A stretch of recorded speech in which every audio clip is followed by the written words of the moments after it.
Hey everyone, welcome back to another video. Today I'm going to be doing my DFM Valorant roster rebuild. I'm going to go through the whole roster in this video, tell you guys who I think they should keep, who I think they should let go, and then who I think they should potentially replace those players with. If you guys enjoy, make sure to leave a like and subscribe. Really helps me out. This is the series that I put the most effort into every single year. So would really appreciate it if you left a like, left a comment, anything like that. Literally anything will help me out. So please do that. Also, go check out my links in the description. And anything that I post content on, whether it be Twitter, Discord, Twitch, anything like that. All links are in the description and whatnot, so you can go check those out. Um, the other thing I did want to mention is that this series is entirely what I think they should do, not what I think they will do. So if DFM goes in a different direction in real life and they don't do this, I don't care personally. That'll be what my roster grades videos are for. At the right before the season starts, I'll be going through and grading all the rosters and everything like that. So you can stay tuned for that. Also, you can stay tuned for any of these other videos that are coming out after this. I still have quite a few teams to get through in Americas, EMEA, and Pacific, as well as go check out the previous videos as well. I've done ones on, let me see, EG, Sen, Navi, Liquid, and T1 so far, as well as I think I did a few before Champs, the Vitality one. I've changed what my roster will be for them. I did one on Furia and I did one on Team Secret as well. So you can go check out all of those videos if you're interested in any other kind of content like this. And yeah, let's get right into it.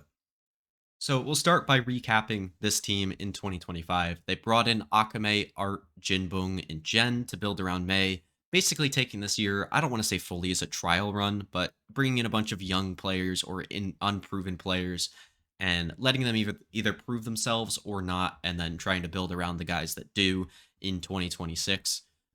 They got 5th, 6th at Pacific Kickoff with that big win over Paper Rex. Then they went winless, I believe, in Stage 1. I'd have to double check that. But then they did really, really well in Stage 2 after removing Art from their team and adding in Cease, like full time, because I think Cease subbed for a few games in a tournament. I think it was. I don't know if it was the whole thing, but yeah, they got rid of Art and basically got significantly better. They made it to that like play-in spot basically, where they like start in the lower bracket in playoffs. They didn't manage to win a game, but I do think that was a fairly big success and kind of showed them a little bit more about what they are as a team, as a group of 5. So our goal for next season is to at least win a playoff game within Pacific in 2026 and continue to build into 2027 and beyond. I think this team found some good pieces heading into next year, and it's just about continuing to build around those guys. I think maybe you could say push for an international, but I think to be super realistic, like winning a playoff game for this team would be a big step forward. Um, and like doing a little bit better in both group stages, being more consistent year round. I think that kind of all leans into this, like winning a playoff game in both stages. I think is a very realistic goal for this team, and yeah, would be a pretty big success for Japanese Valorant as well. So getting into the players that we actually have to work with here, we have Mei and Jen on 2027 contracts. They're not going anywhere unless we want to cut one of them. Then Akame, Cease, and Jinbong's contracts are all up after this season. So that could get pretty interesting. We'll have to re-sign some guys if we want to keep them. But getting into what we actually want to do with these players, we'll keep Mei, keep Jen. We're going to re-sign Akame, and then let Cease and Jinbong walk. Now, I think everybody coming to this video expected Cease to go. I mean, he wasn't like awful. Like I think he was at least useful. He made this team better. He was an upgrade over Art. But the issue that I do have is that he's just not mechanically good enough. And he's just not like what this team needs in terms of role. Like they don't need a smokes player. They don't need uh a guy that can barely really play scan initiator. They need a full scan initiator to fill in on this role, a real IGL as well, instead of Akame. And then with Jinbong, he's a really, really good player, in my opinion. He showed some really good flashes on the Sentinel role, and I think will fit in on a different team in this series.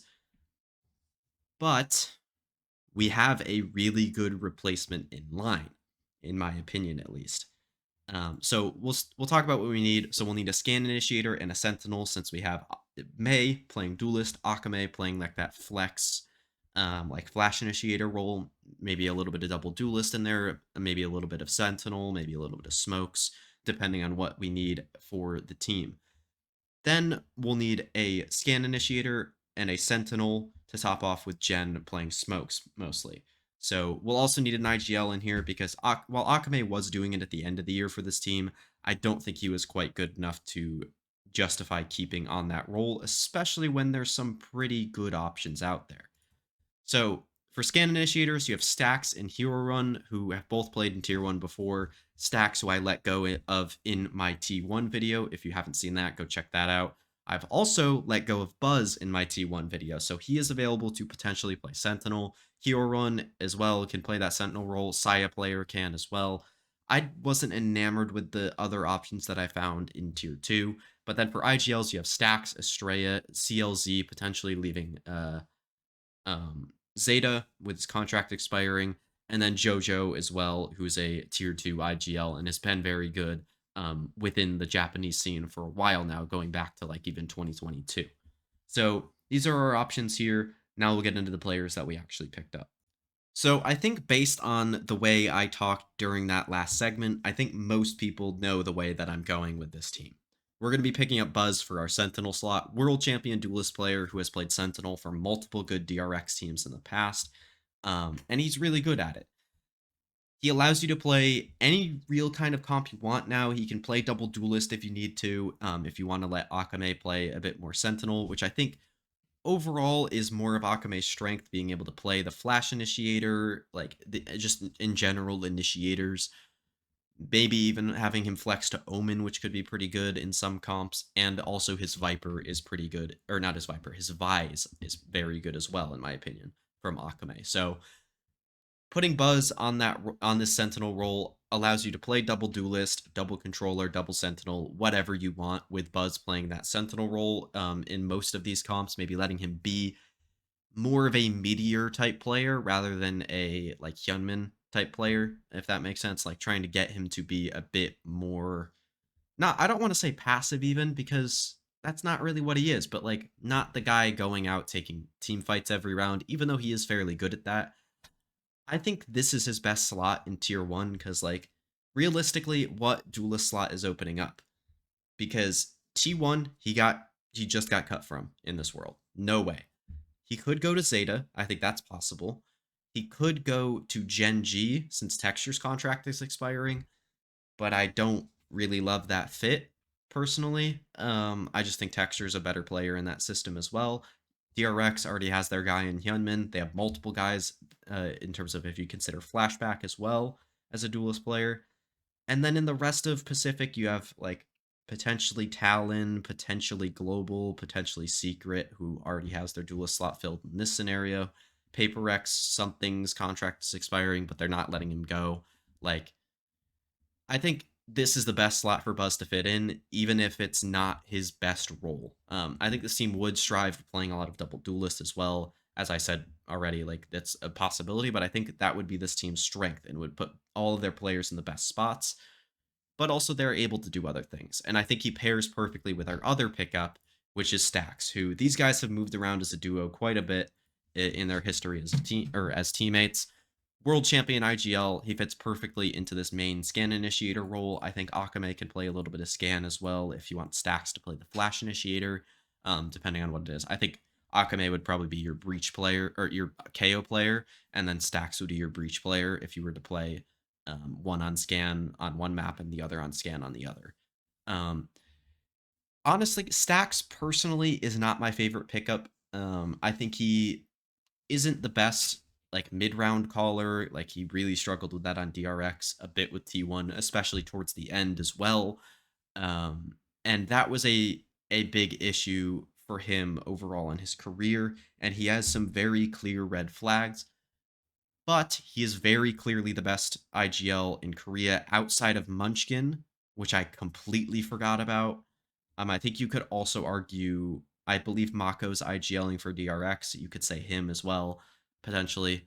But you like he's very clearly the best IGL that they could have picked up, and yeah, like he is great and makes them a contender to win Pacific immediately because Stack's issues are never regional. They're never like making a team at least good. Like I think all of Stack's teams have been at least good. It's just about taking that team over the top, which that's when you have the questions of Stacks. But overall, for right now, for what this DFM team needs, I think Stacks is the perfect player for that. So our team here is May, Akame, Stax, Jen, and Buzz. Buzz playing the Sentinel rather than his duelist that he's become known for. I think also with one thing with this team is T1 with Buzz lent into a lot of chamber.